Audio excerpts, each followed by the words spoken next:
अस्सलामुअलैकुम। Graphic design course के lecture 10 में खुशामदीद। लास्ट लेक्चर में हमने सीखा था कि डायरेक्ट सिलेक्शन टूल को इस्तेमाल करते हुए किस तरीके से हम न्यू शेप्स को क्रिएट कर सकते हैं। आज की क्लास में हम एक पॉइंट देखेंगे जो कि मैंने लास्ट क्लास में बताया था कि उसको नहीं यूज़ करना चाहिए। उस पॉइंट को किस लिए नहीं यूज़ करना चाहिए और उसका क्या नुकसानात हैं, उन चीज़ों को आज हम देखेंगे और कुछ नई चीज़ों को जानेंगे। तो सबसे पहले मुझे अपना काम शुरू करने के लिए यकीनन एक ऑब्जेक्ट चाहिए, एक शेप चाहिए अपनी स्क्रीन के ऊपर। तो मैं उसको बना लेता हूँ। यहाँ पर मैंने रेक्टेंगल टूल सेलेक्ट किया और एक शेप बना ली और इसके अंदर कलर कर दिया ग्रीन कलर। ठीक है। अब लास्ट टाइम मैंने बताया था कि हम जब डायरेक्ट सिलेक्शन टूल सेलेक्ट करते हैं और इसका कोई भी एंकर सेलेक्ट करके अगर डिलीट कर देते हैं तो ये शेप त्रिकोण तो बन जाती है, यानी कि ट्रायंगल तो बन जाती है, लेकिन इसका एरिया देखें ये पूरा ही दिखाता है। तो ऐसा क्यों होता है मैं आपको समझाता हूँ एक और शेप से। ये देखें, ये मैंने एक पूरा बॉक्स बनाया है। अब इस बॉक्स के अंदर क्या चीज़ है कि ये बाउंड्री के अंदर है। बाउंड्री यानी कि ये जो काली वाली लकीर है जो कि इसका स्ट्रोक या आउटलाइन है बेसिकली, लेकिन जो भी बॉक्स का एरिया है वो इसके अंदर है। यानी कि ये जो एरिया है बेसिकली ये इस कोने से बाहर नहीं जा सकता। क्यों? क्योंकि ये एक पॉइंट पर आकर यहाँ पर एक कैद है। ठीक है। तो वो यहाँ से ओवरफ्लो नहीं कर सकता। इसी तरह यहाँ से भी और यहाँ से भी और यहाँ से भी। तो बेसिकली एक बाउंड्री है जो कि इनविजिबल है हमें तो, क्योंकि अभी हमने आउटलाइन लगाई हुई है इसलिए नज़र आ रही है। अगर मैं आउटलाइन हटा देता हूँ इसकी और इसका कलर मैं थोड़ा सा डार्क कर लेता हूँ ताकि बिल्कुल क्लियरली विजिबल हो। ठीक है। तो अब ये देखें, ये जो बॉक्स है हमारा, ये एक सर्टेन बाउंड्री है जिसको ये पार नहीं कर रहा, जिसके बाहर नहीं जा रहा, जिसकी वजह से ये एक शेप कहला रहा है, जिसकी वजह से ये एक बॉक्स कहला रहा है। तो ये जो बाउंड्री है ये किस वजह से है? ये एंकर्स की वजह से है। एंकर्स से मुराद, आपने देखा होगा जब समंदर में जहाज़ चलते हैं तो उनके अंदर भी एक एंकर्स होते हैं। जब जहाज़ को रोकना होता है तो हम उन एंकर्स को पानी के अंदर डाल देते हैं ताकि जहाज़ समंदर की लहरों के साथ बह ना जाएं।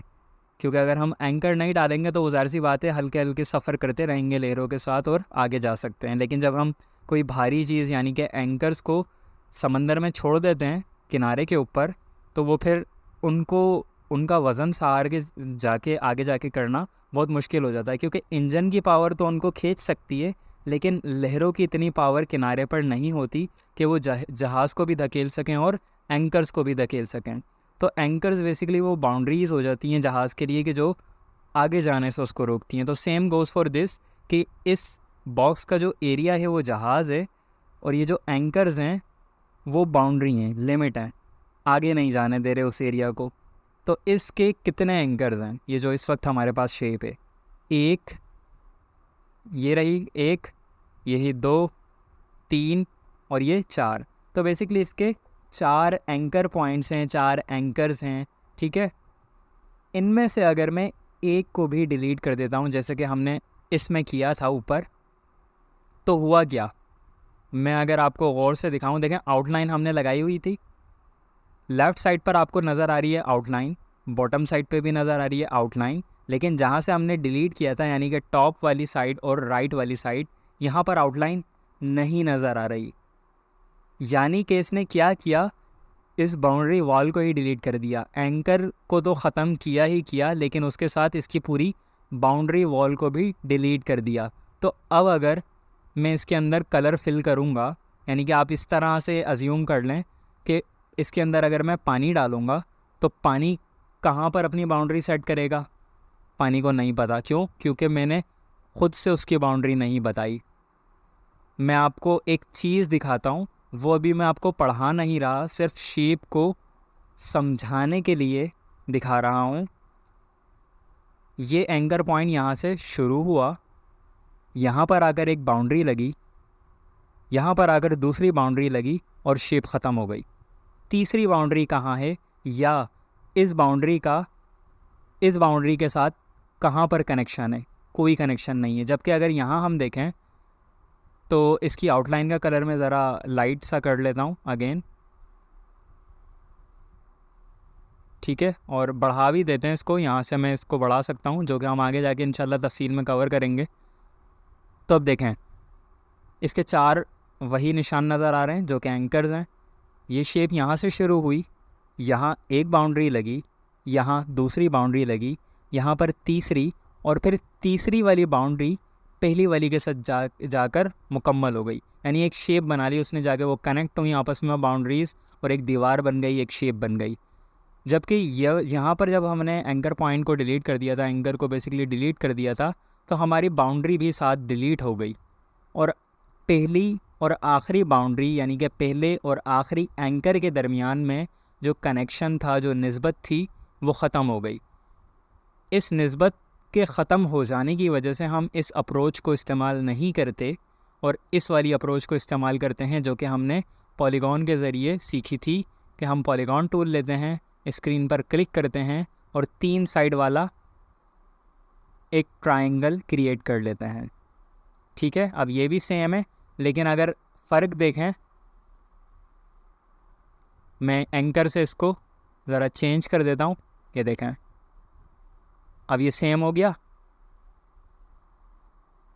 ठीक है, लेकिन इसके अंदर देखें, ये यहाँ से शेप स्टार्ट हुई, यहाँ एक बाउंड्री लगी, यहाँ दूसरी बाउंड्री लगी, और जो कि लास्ट बाउंड्री भी है इस शेप की, और फिर लास्ट बाउंड्री जाकर पहली बाउंड्री के साथ कनेक्ट हो गई। तो यहाँ पर ये शेप बेसिकली कंप्लीट हो गई। चारों तरफ एक बाउंड्री है, एक बाउंड्री वॉल है, जिसके अंदर अंदर शेप को रहना है। अब यहाँ पर भी ये तो शेप अंदर ही अंदर, लेकिन बाउंड्री वॉल कोई नहीं है, तो इस वजह से हम इस तरीके को छोड़ देते हैं, इस्तेमाल नहीं करते।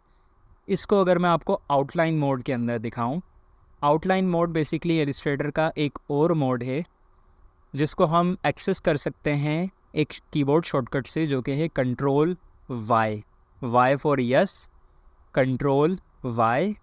जब मैं कीबोर्ड से प्रेस करूँगा, तो बेशक मैंने कुछ ना सेलेक्ट किया हो, तो ये मुझे इसके आउटलाइन मोड में ले जाएगा, यानी हर शेप की आउटलाइंस दिखाएगा।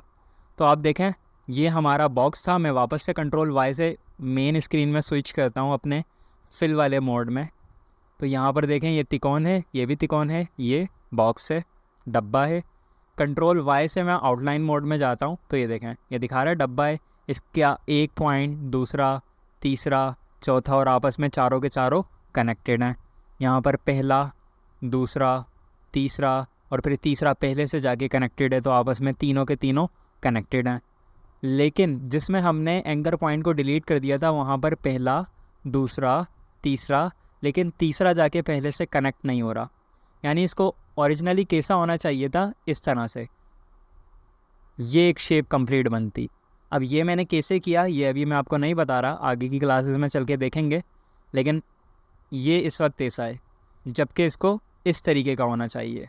तो यकीनन अब आपको बात समझ में आई होगी, और ये पता चला होगा कि डायरेक्टली किसी भी शेप का एंकर पॉइंट हम डिलीट नहीं कर सकते।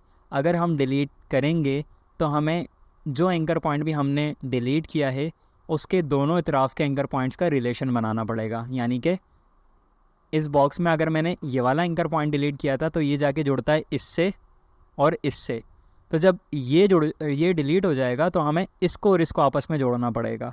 ठीक है, अगर मैं ये वाला एंकर पॉइंट डिलीट करता, ये वाला, तो ये जाके जुड़ रहा है ऊपर वाले से और राइट वाले से। अगर मैं इसको डिलीट कर देता, तो मुझे इस वाले को और इस वाले को जोड़ना पड़ता। ये बिल्कुल इसी तरीके से कि मैं इंग्लिश बोलता हूँ, मेरा एक दोस्त है जो सिर्फ़ उर्दू बोलता है, और हमारे बीच में एक तीसरा बंदा है जो इंग्लिश और उर्दू दोनों बोलता है। अब मुझे अगर उर्दू वाले को अपनी बात समझानी है, तो मैं अपने ट्रांसलेटर को बोलूँगा इंग्लिश के अंदर, वो उर्दू के अंदर उसको ट्रांसलेट करके बताएगा, फिर उर्दू वाले की बात सुनकर मुझे इंग्लिश में ट्रांसलेट करके बताएगा। ये हमारा तीनों का एक म्यूचुअल कनेक्शन बनेगा।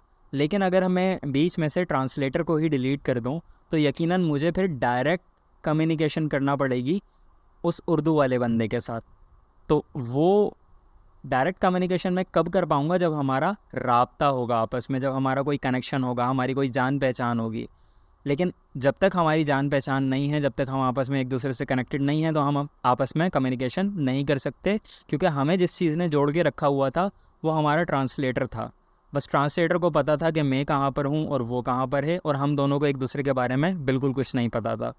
तो यहाँ पर ये बेसिकली ट्रांसलेटर था जिसको पर्सन ए का भी पता था, पर्सन बी का भी पता था, जबकि पर्सन ए पर्सन बी के बारे में नहीं जानता था, पर्सन बी पर्सन ए के बारे में नहीं जानता था, बल्कि ये दोनों ट्रांसलेटर से जुड़े हुए थे। तो जब ट्रांसलेटर जाएगा तो इसको चाहिए कि जाते टाइम पर्सन ए और पर्सन बी को आपस में कनेक्ट करके जाए।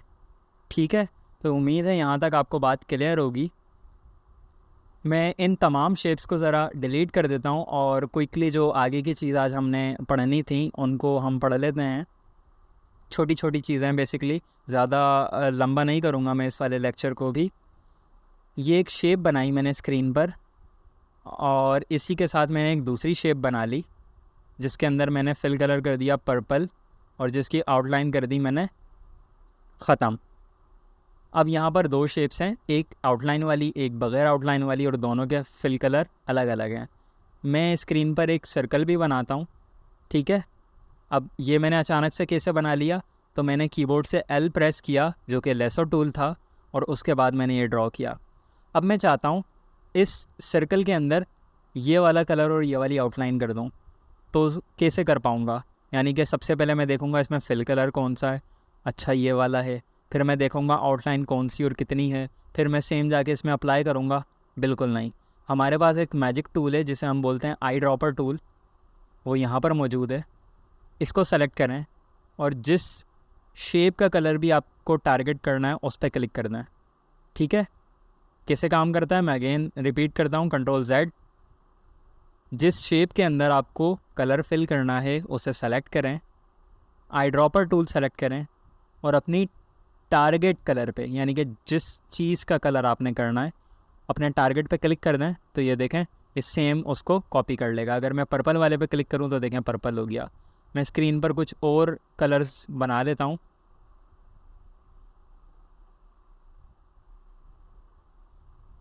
ठीक है, अब अगर मैं इस आउटलाइन वाले बॉक्स को चेंज करूँ, मैं आई ड्रॉपर टूल सेलेक्ट करता हूँ, इसकी शॉर्ट की है आई।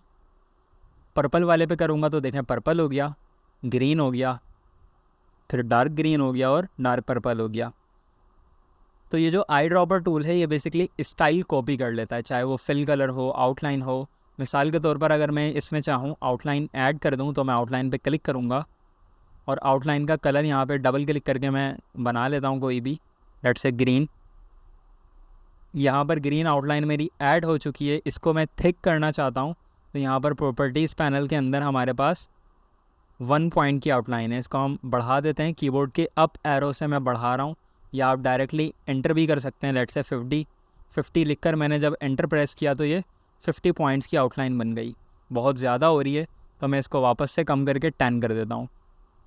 ठीक है, अब अगर मैं किसी भी ऑब्जेक्ट को सेलेक्ट करके टारगेट करूँगा तो ये देखें सेम कलर और सेम आउटलाइन उसने अपने अंदर समो ली है।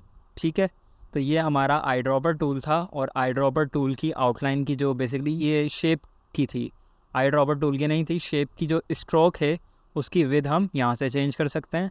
फिल कलर को भी हम यहाँ से भी चेंज कर सकते हैं। यानी कि फिल कलर चेंज करने के अब 3 तरीके हो गए। एक, यहाँ से डबल क्लिक करके, दूसरा ये जो पैनल हमारे पास शो हो रहा है यहाँ से, और तीसरा ये प्रॉपर्टीज़ का पैनल जो है इसके अंदर से। यहाँ पर कुछ मौजूद हैं कलर्स, इनको आप सेलेक्ट कर सकते हैं।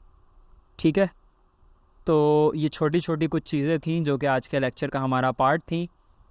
नेक्स्ट लेक्चर में इंशाल्लाह हम पाथ फाइंडर से रिलेटेड कुछ चीज़ें देखेंगे और देखेंगे कि वो क्या हैं, किस तरह से काम करती हैं। अंटिल नेक्स्ट टाइम अपना बहुत सारा ख्याल रखिएगा। अल्लाह हाफ़िज़।